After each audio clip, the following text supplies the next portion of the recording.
Ξέρετε, υπάρχει μπορεί να υπάρξει μια αρμονική σχέση, να υπάρχει μια αρμονική σχέση, αλλά να της λείπει το πάθος αυτής της σχέσης. Το πάθος όμως, εμείς, γι' αυτόν είπα τον ποδοσφαιρικό όρο προηγουμένως για τον Δημήτρη, το πάθος όμως από εμάς εξαρτάται.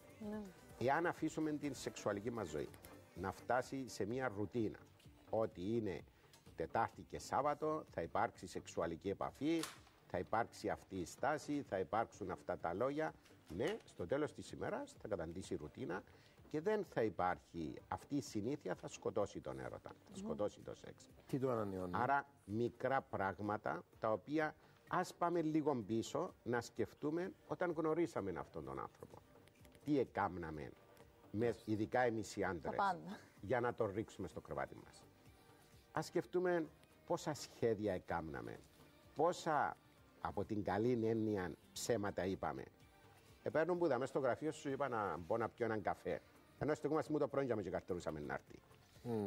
Κάποια μικρά πράγματα τα οποία ναι θα μας φέρουν πιο κοντά εμάς τους δύο τους ανθρώπους.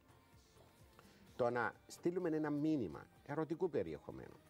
Αν όλη μέρα είμαστε εξαφανισμένοι, να μην έχουμε και την απέτηση το βράδυ, ειδικά από την πλευρά της γυναίκας, να είναι και η σωστή ερωμένη.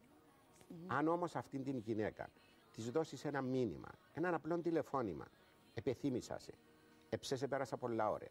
Κάποια μικρά απλά πράγματα τα οποία ο άλλος που είναι στην άλλη γραμμή θα πει ναι, αυτός ο άνθρωπος με σκέφτεται, με νοιάζεται, με κυνηγά ακόμη.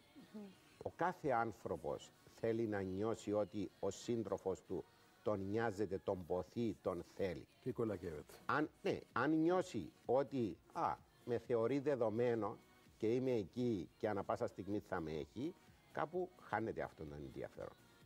Άρα μικρά πράγματα δεν χρειάζεται, ειδικά επειδή και τον τελευταίο καιρό έχουμε και όλη αυτή την οικονομική κρίση, δεν χρειάζονται πολύ έξοδα πράγματα. Βεβαίως αν του άλλου έχει την οικονομική δυνατότητα, βεβαίως και θα κάνει και κάτι το πιο αξίας δώρων ή κάποια κίνηση.